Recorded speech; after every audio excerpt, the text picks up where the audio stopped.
Hi guys, I know I haven't made a video in a while, but this is just a quick one. I need to get this off my chest. BBC Three's back, and the BBC has been complaining for some time that they can't afford BBC Three or the number of channels that they have, and I just wanted to go through some ways that where some places where they have channels that they don't need and they can trim the fat to make a bit more money and put them more into programming and be able to fund BBC Three properly. So you've got BBC One. So these are all, sorry, I should say, these are all like 24-hour blocks. So they've got 13 24-hour blocks. I'm not sure about BBC Scotland and BBC Alba. I don't know. I don't know which other channels they would be time shared with, but I don't think they're their own 24-hour blocks. So it could be 11. It doesn't really matter either way. My point still stands. With BBC One, it's split into BBC One Scotland, Wales, Northern Ireland, other regions of the UK. I hate that wording, but I'll just stick with it because it's not really my point. And then more regionalised, you got localised regions for local news. BBC Two, BBC Two Wales, Northern Ireland, other regions of the UK. BBC Three and CBBC, they're time shared.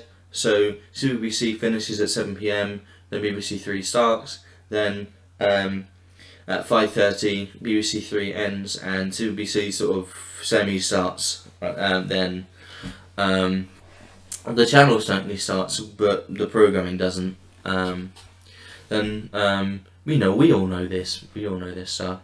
BBC Four and CBBS again. They're time shared, like with BBC Three and CBBC. BBC Scotland, BBC Alba. As I said, I don't really know about these two specifically in terms of how they're time shared or if they've got their own 24-hour blocks. But they're both channels for Scotland. And this Alba is in the Scottish language, one of the Scottish languages. This one is just in English, but they're both only in Scotland. You can only access them in Scotland, and it's both Scottish programming. BBC News, I've called it BBC News 24 because of something I want to say in a minute. But it's the 24-hour rolling news that they do. You see them in like hospitals and stuff, and I'm gonna go back to it. And you got BBC Parliament, Red Button, online, not online, HD channels. You got 13. It might be 12 or 11, depending on what they do with Scotland and Alba. But again, my point still stands. Let's take a look now at how I'm trimming the fat off this. So as you can see, I've split it into 5 channels. I've only got 5 channels now, and I have got some online stuff. I'll go into that in a second. So BBC One is no longer regionalised by country, but it is regionalised by region for local news. BBC Two, the thing with BBC Two is that when BBC Four launched, it took BBC Two's programming, and BBC Two became a what's the word? If there's too many channels, if there's too many programs on BBC One, they move it to BBC Two. That's basically what BBC Two is now. It's a leftover kind of thing. It's it's a placeholder value. You got BBC Three and CBeebies. Yeah, BBC Three is really has always been an evening thing. I could never see BBC Three on during the day. That just wouldn't really make any sense to me. It would feel a bit too weird.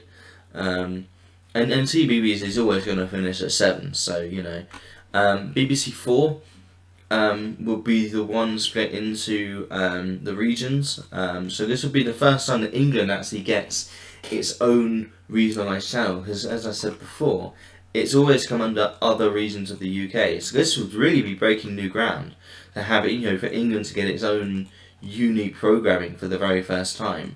I know that Ulster isn't actually like an Irish name for Northern Ireland. I know that Northern Ireland is a large part of the overall region in Ireland called Ulster, but there's no other Irish name for it. So I'm just gonna sit with it. I mean, it's to keep with the Cymru and Alba, and a regionalised channel is going to be celebrating culture, so it's going to have to be named in the correct language, even if it's all in English. Because it may be, it may not be.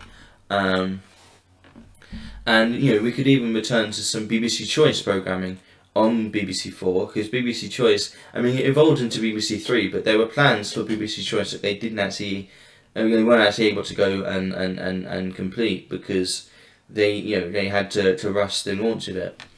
And then CBBC would have its own 24-hour block. I wouldn't have it on 24 hours. I wouldn't want to see it on 24 hours. I want to see it on until 10, just into the evening, because there's nothing good on the other channels anymore. So just keep CBBC on a bit longer, like as they've been doing the last 5 years until a week and a bit ago. And then you've got online.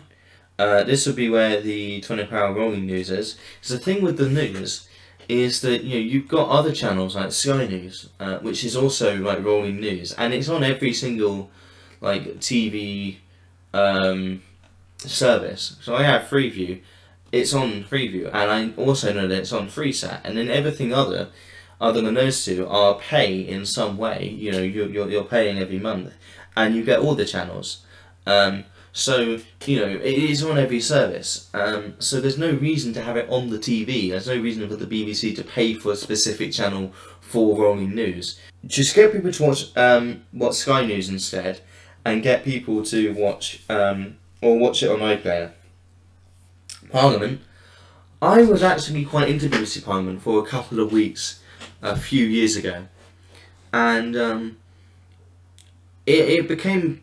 Like, I sort of got I had a cult interest in it very quickly, and I had to sort of pull myself away from it. I can definitely see BBC Parliament's viewers moving online, to continue watching it. That's what they should have moved online, really. Red Button is so late 90s. It's like 25 years old now, for goodness sake. The technology is so primitive compared to what we have online now, and they could like integrate Red Button services into iPlayer as if you watch on iPlayer, you can personalize how you watch your shows. You can personalize your viewing experience with different added options. And that would be really cool. That would be really cool to have, and it would just make perfect sense for Red Button. BBC Knowledge, that's the second channel that the BBC launched on digital TV. It was a bit too soon at the time. A lot of the technology they were hoping to use didn't really exist at that point, but now it does. And plus, another issue was that they had low viewing figures all the time, because everything was split into different subtopics like history and science and business and film and arts and crafts. And on iPlayer, people can just be like, oh, I need to look something up. I'll see if iPlayer has anything to do with this topic, and just watch it on iPlayer instead. And then sport, I don't know whether sport is on iPlayer already, but like properly. But here it is. I'll put it on there. So I'm just adding this in a bit later.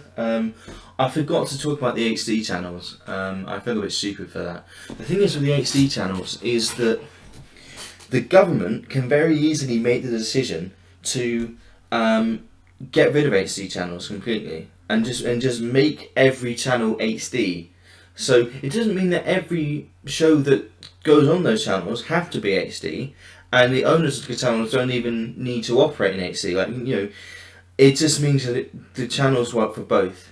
Every channel, can run HD, but don't have to. And it means that every single company that have an HD channel don't need it anymore, because their main one will do perfectly fine. The government can make that decision, and the BBC immediately save on 4 different channels immediately. And here's something to change things around a bit. I've only got 5 here.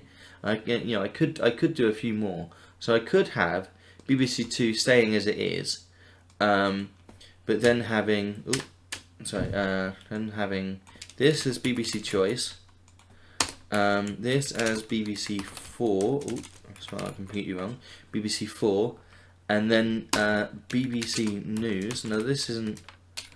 Oh, goodness me! This isn't rolling news. This is like BBC Breakfast and BBC News at 10, and Sport and Parliament when there's nothing else on, and Prime Minister's questions and stuff like that. And then you can have a teenagers channel as well. Just something to just bridge the gap between BBC and BBC Three, and that could be 24 hours, sort of from, I guess, 12 to 18, in age. And it's still like, even if I'm assuming that it's 11 here, this is still 8. This is still saving money. This is like, I've done it. I've done it, BBC. I've done what you couldn't do. Are you happy now? I just wanted to get this off my chest because it's absolutely ridiculous that they haven't sorted this. Look, I brought back BBC Knowledge, for goodness sake, and BBC Choice. I don't know what to say. I've just done what they should have done in the first place. What they should have decided to do in 2016 instead of moving BBC Three online. Like, here it is. Here's exactly what you needed. I'm done because I'm getting annoyed now. But yeah, see you.